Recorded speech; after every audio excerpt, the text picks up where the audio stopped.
Welcome back to the show. Welcome back to the show.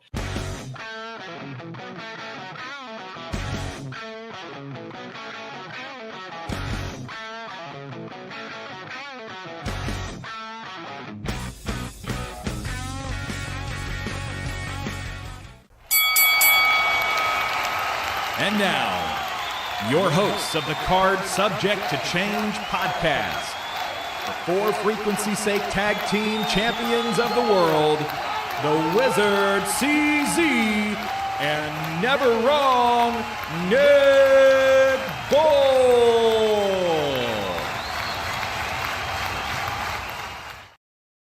Well, hello, everyone, and welcome back to another exciting edition of the Card Subject to Change podcast. The podcast by the fan, for the fan, of course. We are powered by Low Pies Pizza, built by Durham Remodeling, colored by Ryan Allison Tattoo, and protected by Jared Zook of Country Financial. Hello, one and all. This is Never Wrong Nick Bull. So happy that you're here at Card Subject to Change, episode 167. We've got a special one, but I got to bring in my co-host and my tag team partner here. We are the For Frequency's Sake Tag Team Champions. He is a co-champ, my co-host. The show doesn't run without him. He is the bass line and the drums beat of this band. He is the one. He is the only. He is the Wizard CZ. Wiz, how you doing, bud? Man, I feel good. Speaking of those tag team champions, I have news for everybody. We will be defending those on the second Tuesday of next week. Tuesday. It's a contractual thing. If you don't like it, talk to the powers that be. But that's besides the point. We're joining you at a special time here live this morning because our talented guest, let me shall say, is in demand, and he has shows to hit, and we are so lucky enough to get him on the show, gracious enough that he is sharing his time with us. This is a guy that CZ and I feel is going to have a big 2025 in the world of wrestling, no pun intended. If you have not seen our next guest, he has a very unique look. That's something I can't wait to talk to him about. You don't see this look a lot anymore in wrestling today, and he's got that going for him. And what I hear, he's a tremendous guy and likes to talk wrestling, so we thought, why not? We got to get him in studio. I am talking about the Gentleman Barbarian, the one and the only, Bruss Hamilton. Bruss, how are you doing, sir? It's early, and thank you so much for joining us. Yeah, hey guys. No, I'm good. I'm good. I know I look kind of off in the face. I'm just living in the car the past 2 days, so it's just the rest is a little less than you'd like it to be, but that's wrestling. I woke up 30 minutes ago. That's why I right? look like this. So I get it, man. You don't have to worry. We're all in the same boat here. I love having first time guests on, Bruss, and we love talking wrestling here. So I always ask our first time guests this: why pro wrestling?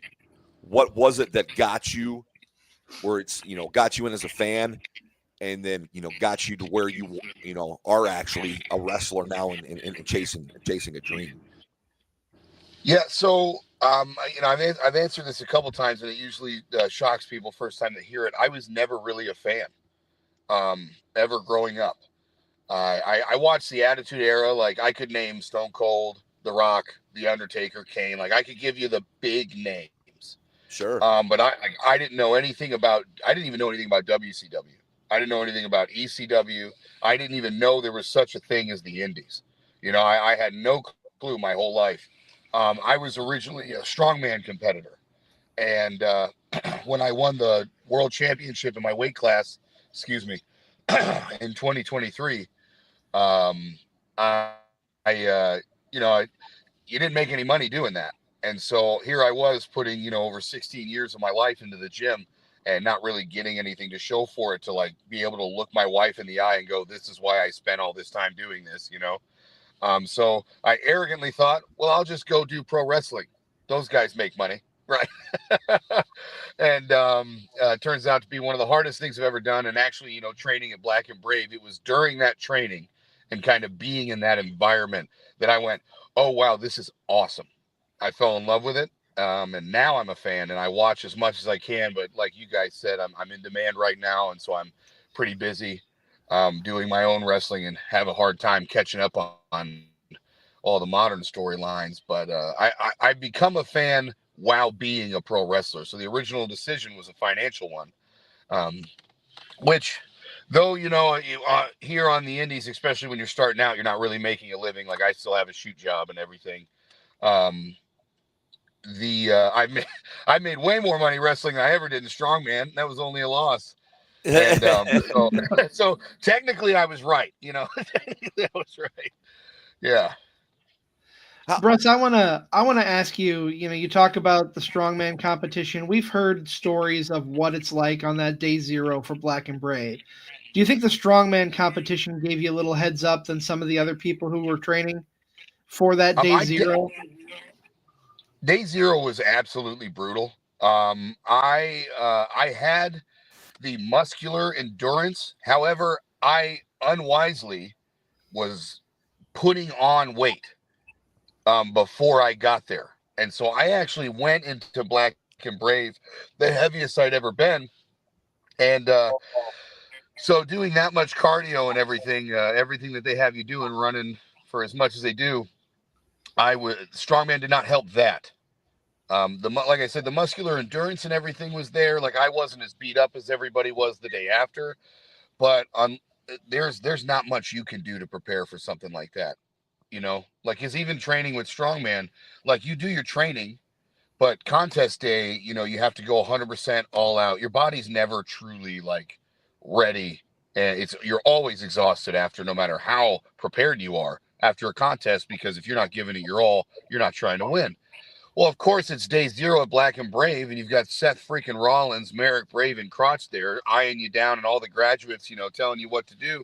And so you're going to go all out the whole time. And so there's just not much you can do to be prepared. And if there's any future Black and Brave students listening to this right now, or someday down the road, get in shape. Get in shape before you go. No doubt. I've always wanted to ask you this, and Bruss, and when you walk into Black and Brave, or when you walk into a room now, you have a definitive look. Like you look like no one else in that room. You feel that helps you or it hurts you? It's definitely a help. It's definitely a help, because it has put me at an advantage over some of my peers, just because promoters see me and they go, oh, I want to try that guy out. So a lot of the times, because of the way I'm built, that automatically gets me a foot in the door, where, I still pay my dues. I've still, shown up. I'm still always on the road. I'm still doing all the things that every other green guy does. But it's helped me get a shot with these companies a lot sooner than, let's say, others have gotten, because of the way I look.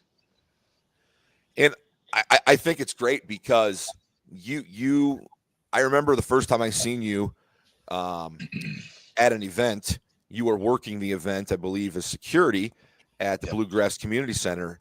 And I turned to CZ. I'm like, who is this guy? Because you don't get that look a lot. Like I would, not only are you big, you're impressive. Your body, the weightlifting thing, I think puts you ahead, I think, with just how you look and how you set yourself apart. But the fact that you're not just a marching, plodding big guy, like you've got character, you've got a persona. I think it even draws more eyes to you, because people don't see a big muscle-bound guy who's got tats that has a little bit of a personality. So I think you're really going to be able to get in on that and ride that wave, because people are going to just automatically turn their eyes to you. Yeah. So far that holds true. And, of course, you're learning every day, every week, every month. You're just learning all the time in this business. There's so much to digest. And every time I think I've learned something, there's like 6 more things applied to it that I need to now start practicing and learning. So, the character development is going to keep growing, so I can keep pushing that personality and who the Gentleman Barbarian is. But yeah, I mean, you're exactly right. And that's kind of how it's worked out, is it's drawn a lot of attention my way. I want to bring up something. Rob Kammerer and I from the MLW Confusion podcast, we talk a lot. he brought up, and he's going to kill me for bringing this up on the air, but he brought up, have you ever thought about coming to the ring with a monocle and a top hat, being the gentleman barbarian that you are? So there are ideas that I've played with that, and I actually started the character with a top hat and a robe, but was told to take the top hat off. It's too kind of right now, when they wanted to introduce the like ass kicker aspect first. And that's kind of how it's played out with every promotion, is that they want to use my size and they want to use the barbarian. And then so as I get established in these promotions, you're going to see more and more of the gentleman aspect come out. Okay. And how I've developed the character now to please the promoters and everything is so I have a suit. I have enough suits that I can almost wear a different one at every promotion. And I don't have a matching top hats yet, but that's coming. Again, I'm on a wrestler's budget. So that's coming. The idea is there, but the gentleman is outside of the ring, right? The gentleman will be for the promo work. The gentleman will be for the vignettes and everything I do in the back. But when it's time to put a fight on, you're only getting the barbarian. And that barbarian is a beast. Like Nick said, when we first saw you, my first thought is, holy shit, this guy is huge and he's going to be huge. And then you see you in the ring and it just doubles down on that thought of, oh my God, this guy is amazing. I appreciate that. Yeah, that's what we're going for. Now, I'm going to do some dream booking here, because when I hear Gentleman Barbarian and I see the look with the handlebar mustache, it reminds me of the NXT tag team, the Vaudevillians. Like, you could have been the muscle for the Vaudevillians, and then I would love to see like a modern day feud with like you, the Gentleman Barbarian, and Tyler Bate, the big strong boy, and how the similar. Oh yeah. Maybe do a Mustache Mountain 2.0. I don't know, but that's what I'd love to see. I just the look sets you apart, and we're learning more and more that there's more than the look, but man, it does a lot. And I was at Epic, I was at Rumble, Prestige Rumble a couple weeks ago, and snapped a pic because I thought one of the coolest moments in that Rumble is when you and Mason Beck had a stare down in the middle of the ring. I'm like, man, Are we teasing something here? Because two big guys who beat the crap out of each other, and the people would love to see it, because people love to see who Mason Beck is going to wrestle, because more than likely he's going to destroy him. He's got his work cut out with Bruss Hamilton. And I think there was that moment there where it's the current giant of of SCW Pro against the new blood who's going to try and maybe challenge him for that seat. I love that moment. I don't know if it was intentional. If it wasn't, that's cool. But I absolutely was one of my favorite moments of the whole night. Well, I'm not a big fan of bullies, and that's what Beck is at SCW Pro. He comes in, and we see it. I know it. He's a giant, right? He's got me by height. He's got me by weight. The only thing that I think that I can declare is that he just doesn't have me by strength. And he comes in, he pushes everyone around. He's rude. He's mean. He's just a pure villain. And and not that it's my place, because being new, it's not really my place to take anybody out of line, but I'm not just going to stand by and watch somebody treat the rest of the locker room like that. And if I have the capability to stand toe to toe with a man like that, then I'm going to, for the sake of the others in the ring. So, I mean, was it intentional? Not really. But if SCW Pro wants to book that match, I'm here for it. Me too. Sign me up. Now, Bruss, being a fellow bearded gentleman, I want to talk to you about, I can't do the mustache. Mine doesn't grow out long enough that I can put it into a handlebar, but you're very well groomed. I love the beard. I'm growing mine out and have been since the summer, but mine just kind of wings out to the sides, and I absolutely hate it. But I love your look. It's just it's a great look, and it's impressive every time I see it. Well, the beard, you've got a great beard yourself. I was going to say it's not often I get on the radio and I got two other, good looking beards on the interview here. Hey, And beards of a feather flock together, right? Right. That's right. That's right. But the way I keep mine like this is that I do have to trim it because my beard hair actually grows longer, quicker than it does thick. So what'll happen is it'll grow really fast out, be frayed everywhere, and I'll trim it back. And that'll get it all where all the hairs are kind of the same dent. And that's what makes it give that good, dense, full look. But I have to do a lot of trimming to get this. And the mustache, I had every hair grown down to here. Ooh. I had to let it get really wild. And then I trimmed the center down and I kept the outsides out. And now I just, every once in a while, snip the ends, keep it clean cut and everything like that. So it does take thought and effort to kind of figure out how you want to sculpt it and shape it. So don't feel discouraged about if you don't like the way yours looks. It just takes time and shaping and experimenting. It'll come along how you want it. I never thought we would get beard and grooming tips on this show, but gosh darn it, here we are. And that's what I love about wrestling, because you never know where it's going to go. It'll take you anywhere. And here we're talking about beards. There's two really good beards in this ring. Mine's not nearly as long. I've had it long before, but this is kind of more my MO is this. But yeah, there are two very impressive beards in this ring. You're listening to the Card Subject to Change podcast here, episode 167 with the Gentleman Barbarian. The podcast by the fan for the fan. We are powered by Lopez Pizza, built by Durham Remodeling, colored by Ryan Allison, tattoo protected by Jared Zuki Country Financial. CZ, go ahead with your question there, bud. Bruss, I want to talk about your first time getting in the ring as a competitor. We've talked about your training coming in at Black and Brave. What did that first match feel like for you? Walk us through that. Believe it or not, I was covered in sweat before I even walked through the curtain. I had done a few Royals before my first singles match, and that was completely different because you're in the ring with a whole bunch of other people. Eyes aren't completely on you, and you can get away with some things. But my first singles match was against Shane Boucher at Iron Spirit Pro, and Shane has been a mentor for me, outside of the ring, as he's another Black and Brave graduate. He's been someone that's helped me along this whole journey so far.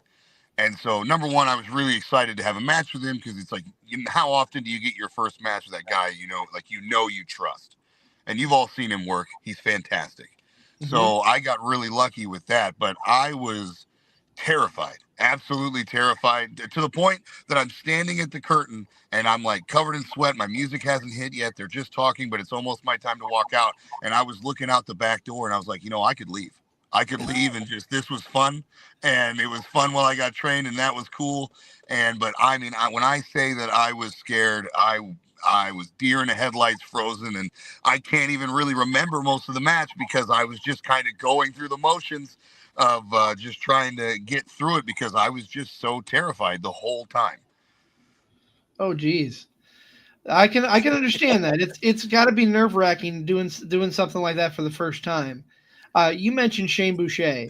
We had him on the show a couple months back, and we got his perspective on this, but I want to hear your side of the story. When you two were at Wildwood and he was thrown off the balcony, you were right there to catch him. Talk about that moment for us. I was there. I'm a big guy, so of course I'm going to be put in the center to do most of the catching, and then we had a lot of guys lined up. And just the way it landed and the timing of everything, he basically just fell right on my face, and I took that catch. Yeah, it just wasn't a lot of opportunity for anyone else to get his hands on him. Yeah, so I like to tease them like, hey, I saved your life that day. You need to. Yeah. We've seen the clip, and you definitely softened the landing, which aided in him probably being able to walk out of there safely for sure. Yeah. Yeah, that was a crazy show. He was crazy to do it, but what a fun time. I remember my introduction to seeing you wrestle. I'd seen you at SCW shows. I was down at Lopez, and we had an AAW show on, and I believe you were in a battle royal, and I was like, I was sitting there with the Wizard, and I was sitting there with Tim Regal, and I said, this is the guy, this is the guy that's, been doing security for SCW. And they're like, yeah. And I'm like, oh, okay. Put two and two together. So like, that was my introduction to seeing you in ring. I'd seen you at the shows, but that was I think my first match I had ever seen you in ring. So I never did a battle royal at AAW.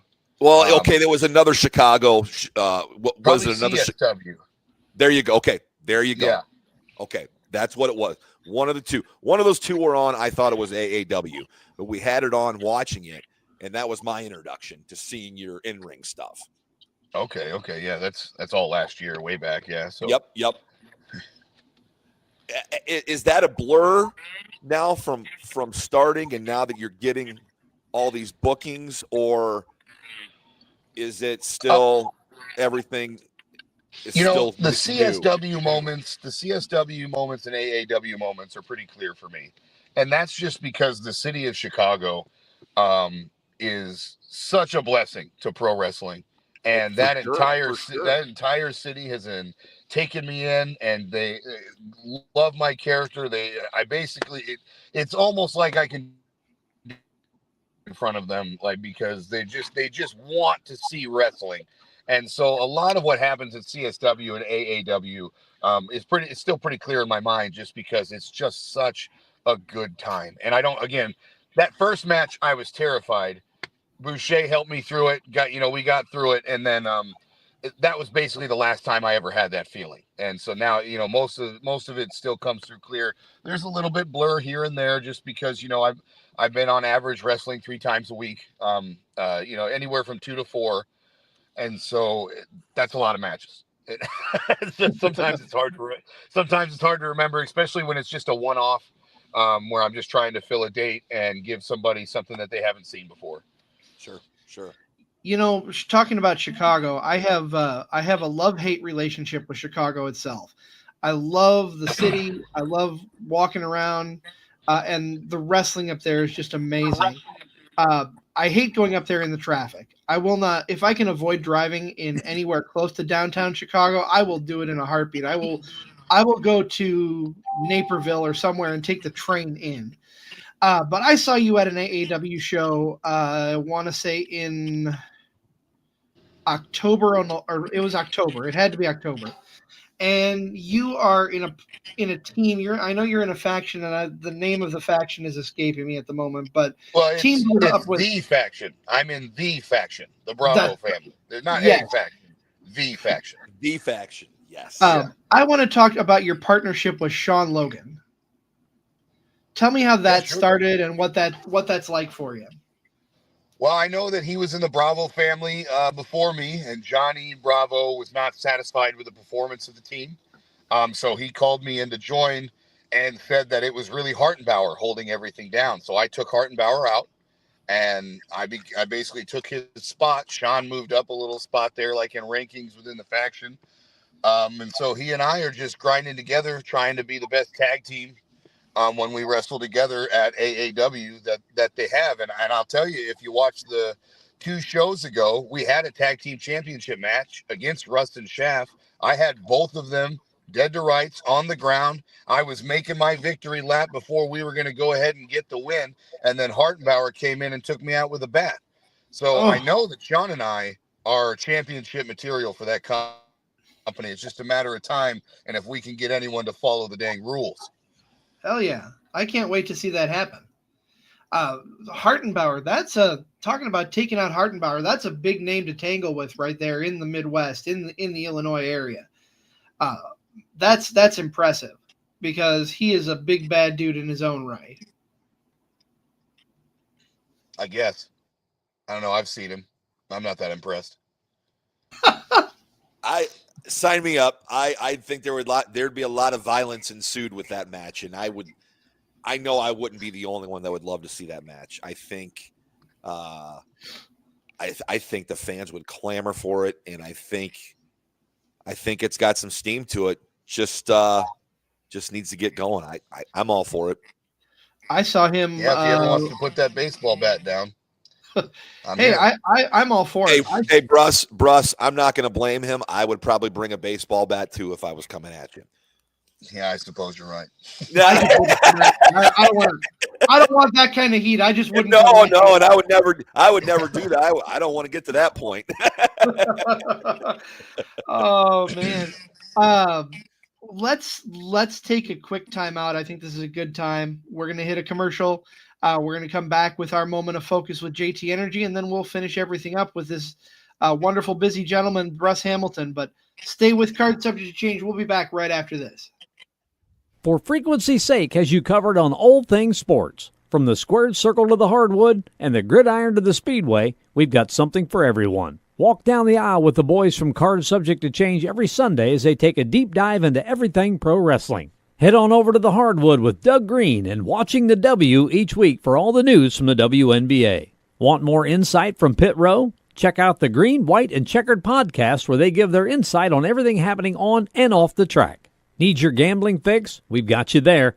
Dan Hancock and Gotham Gambling will help you cover the spread with the Golden Ticket Show. Football more your style? Explore the waters of NFL DFS with DFS Deep Dive with Brian Craighead and Jordan Kernan each week. More into the science portion of the game? The Professor John Bush and Dennis Michelson take you into their science lab and dissect your week in the data lab. Need to know who to start last minute? The network's flagship show, For Fantasy's Sake, is here in a pinch. The fellas come to you live every football Sunday from 10 to 11:30 Central with the week's best DFS, gambling, and lineup advice. And wrap up your Sundays with Joe Winkle and Nick Brinks as they come to you live with educated ignorance, looking at all the day's action. Not enough football on Sunday? Not a problem. Kick your feet up at lunch on Monday and slip into the football lounge with Mark and Dan while they look at the week that was in news, notes, and more. For frequency's sake, you know what we mean.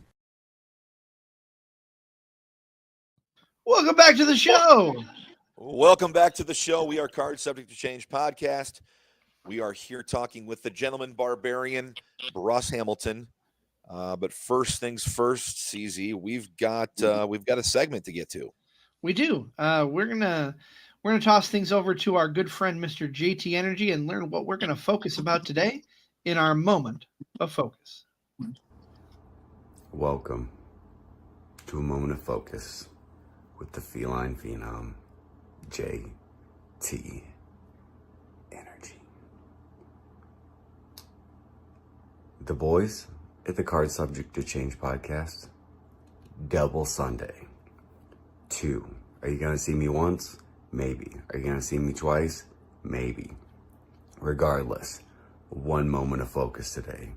And that, my friends, is focus on what you have now, because you will not understand the differences in your life that will happen when something is gone.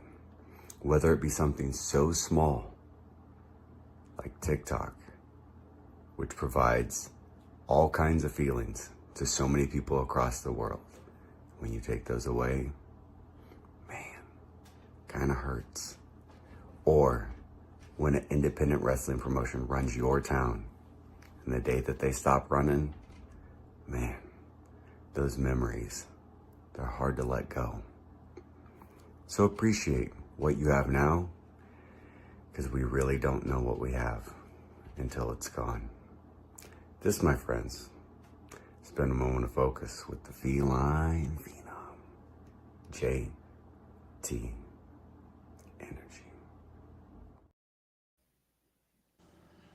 We want to thank JT for joining us weekly with his Moment of Focus segment, a 2024 Cardi Award winner for segment of the year. We are back here with Bruss Hamilton. It's episode 167 of the Card Subject to Change podcast. I'm Never Wrong Nick Bull, joined by the Wizard CZ. And Bruss, got 2 questions here for you. You're taking time out of your schedule. You've got a show that you've made. You're in the parking lot. Talk about where you're at today, what show you're at, and what's the next step for Bruss Hamilton in 2025? So I'm here in Dwight, Illinois for Defiant Pro Wrestling. A nice show, good crowd, good locker room as always. Again, Illinois wrestling is fantastic everywhere I've been. So we're going to be kicking off at a noon bell time where I'm in a tag team, which I kind of just look at it as a smash match, because I don't know what the two that we're going against think they're going to do to me once I'm in. So just going to kind of see how that goes. But that's kind of my expectation for it. We'll see what happens. That's where I'm going to set the bar. But as for 2025, 2024 was the year of the debut. I went into basically all of the Midwest that I could within the time that I had. And now I'm expanding a little bit further. I've got some, you had brought up the Vaudevillains earlier. I'm actually going into Minnesota, and I'll be I'm not wrestling them, but I'm on the same card as them at That's cool. Minnesota, Minnesota company, SXW, Social Experiment Wrestling. And so I've gotten with MAW out there, Ironheart out there, and now SXW out there. So Minnesota is another state for me. Got GLCW in Wisconsin. I'm just I've made my debuts. I've expanded basically throughout all of the Midwest. Excuse me. And I'd like to get established. Basically, the year 2025 is going to be establishing that fear factor. I want, when my name comes up on the card, I want the crowd, and I want my opponent to go like, oh, crap. Just like, oh, here we go. I'm going to have to do something here. And that's what I'm looking forward to in 2025, is really cementing my brand of wrestling. Let's build on that a little bit here. One of my favorite things that you do is you have this press, this for all intents and purposes, guerrilla press, but you do it one-handed. Is there anyone you want to hold above your head with that hand and drop them to the mat? Is there any particular opponent you're looking forward to facing? Well, so this is when the strength competitor. Oh, then we back? We good? But All right. Yeah. So this is when You're good. That's all right. This is when the strength competitor comes out in me. It's not really who, it's how much they weigh. Okay. Because I know that, everyone talks about like the gimmick and the work of wrestling and everything. But, when I'm grabbing somebody by the waistband with one hand and I'm throwing them over my head, there's a reason why you haven't seen that before. And that's because not a lot of people can do it. And so in Strongman, one of my key events was basically anything overhead press. I was either a lock for a win or I was top two. Everyone knew it. I knew, it's just how it worked with that. And Strongman, I was blessed with very strong shoulders. And so now I think the heaviest person I've done with one hand is 205. I'd like to get a 225. If I can nail the 225, let's go up to 245. And I just want to keep getting the bigger and bigger person until I can't do it, Hell yeah. You talk about expanding your brand, expanding Bruss Hamilton's presence in pro wrestling. Is there any place you want to wrestle that you haven't before? Any place you're looking forward to going to? It would be really great to get on with freelance in Chicago, because then I think I will have wrestled for almost every company in Chicago, and that would be great. There's Limitless out east, Reality of Wrestling in Texas, the Rocky Mountain Pro in Colorado. I haven't really looked too far out west, but all of those are great. And again, I've been really lucky. Like, I've already gotten on with Wrestle Revolver. I've gotten on with Rhino at IWR. And these other major shows have really embraced me, and kind of, like I just said, like everything in wrestling for me has been, everyone has just kind of taken me, accepted me. And it's been really, really fun, really, really good, and very, very fast. So if I can just cement myself where I'm at, and then, like I said, those companies I just listed off, JCW in Michigan, I've heard that's a really wild and fun time there. But yeah, just those promotions kind of are the first ones to pop the head. But again, I'll never really turn down a booking. No doubt. Of course, I want to talk about, our local promotion here. And how we were introduced to you, SCW Pro. What's Bruss Hamilton next move in 2025 when it comes to SCW Pro? I'd really, really like to have that match with Mason Beck. That would be just about all I want from SCW Pro if I can get that match. Hey, Mason back. if we get that in 2025, things are going right. Yeah, I agree. So if I could get that match with Mason Beck, that would be fantastic.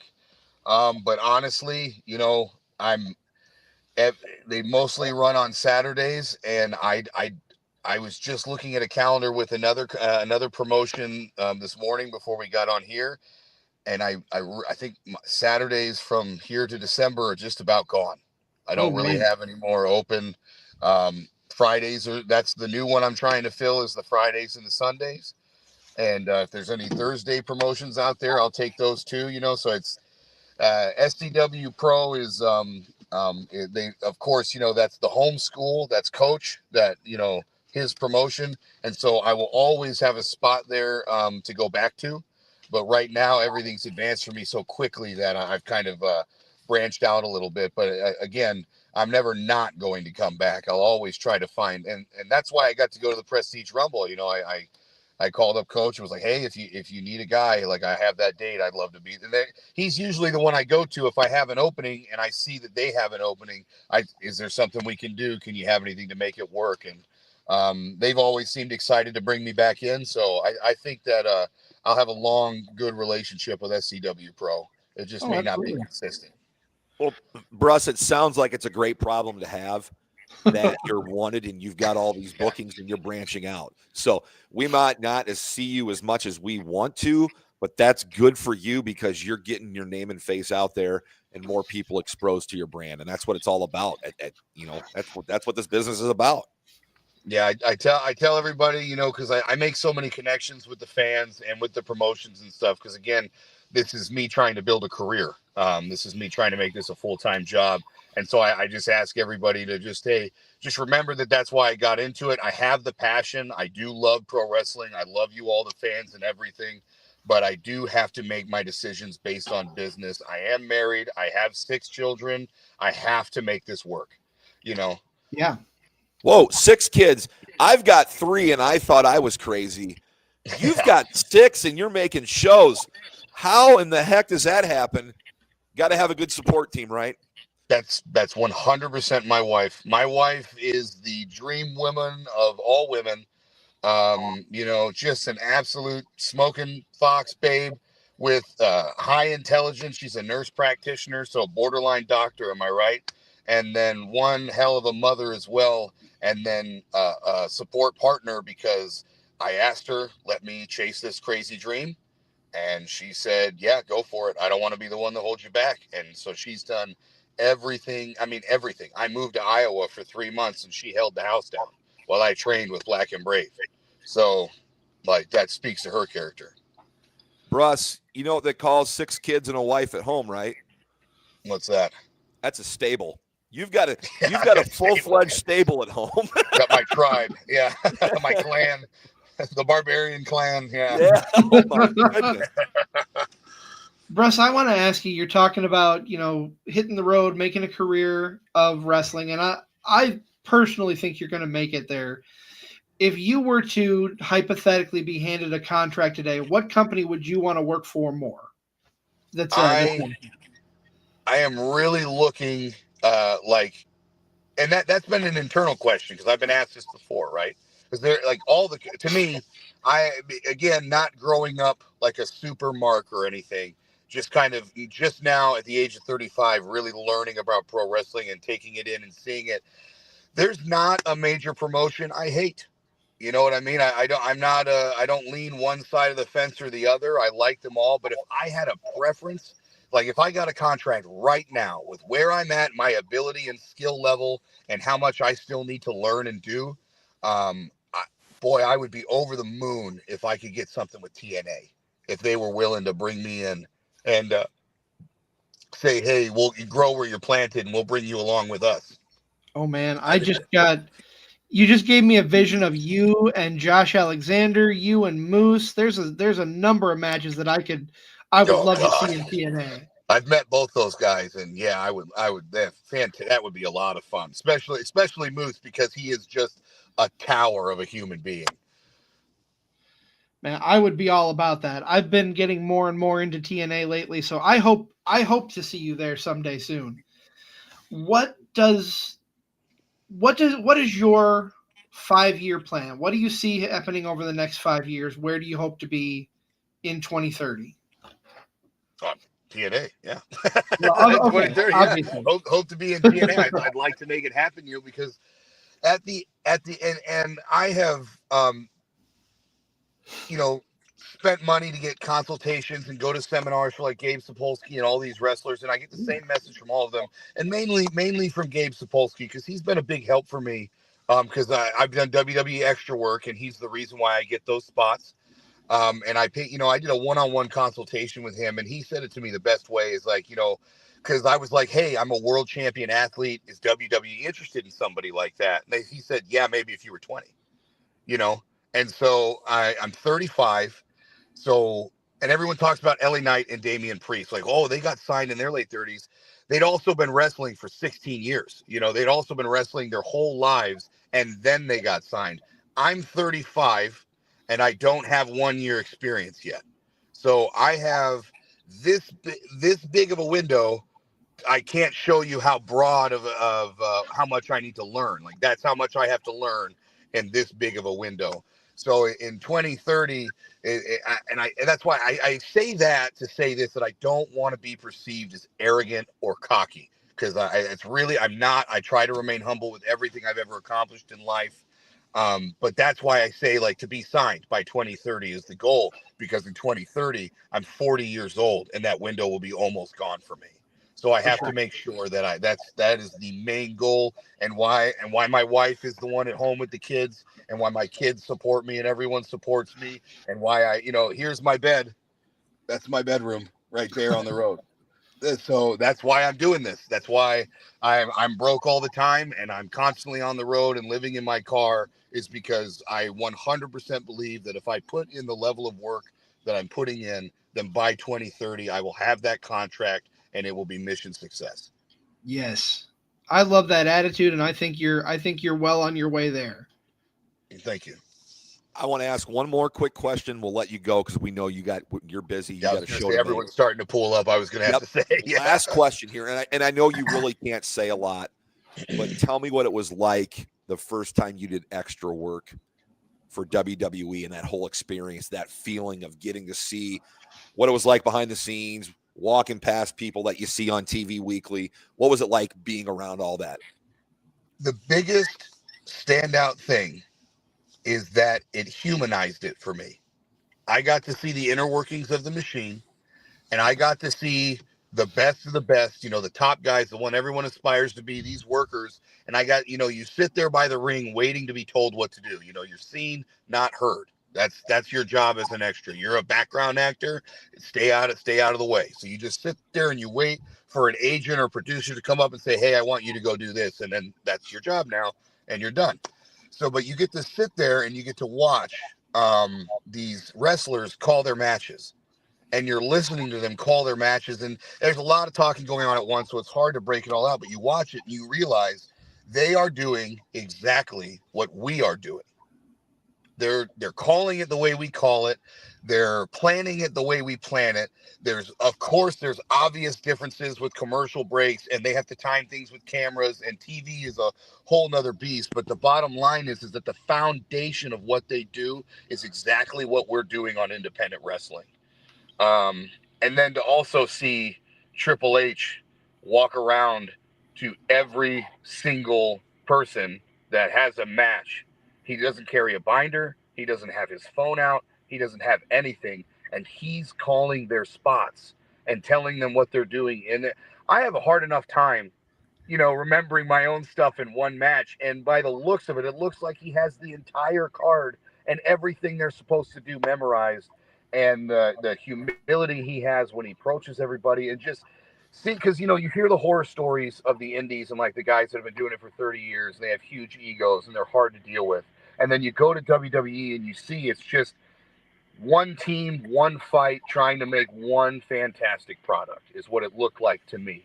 But again, that's being an extra still on the outside looking in, right? I have no idea what goes on behind even those scenes. but just observing it from those seats as an extra is just a wonderful environment to be around.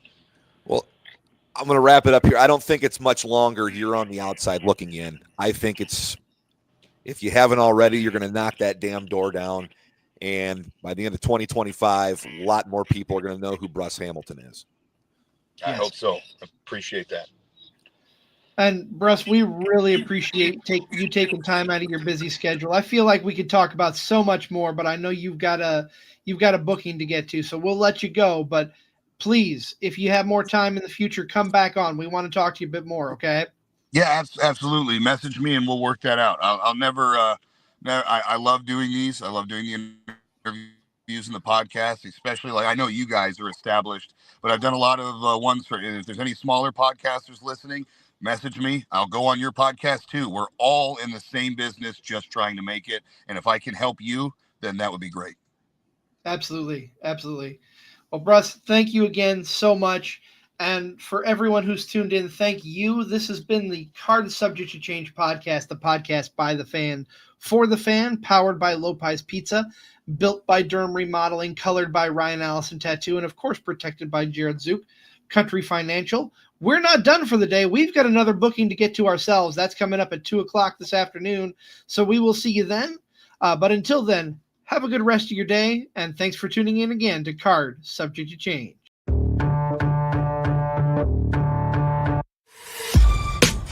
This has been a For Frequency's Sake Podcast Network production. For more great content, subscribe to For Frequency's Sake on YouTube, Facebook, and Twitter.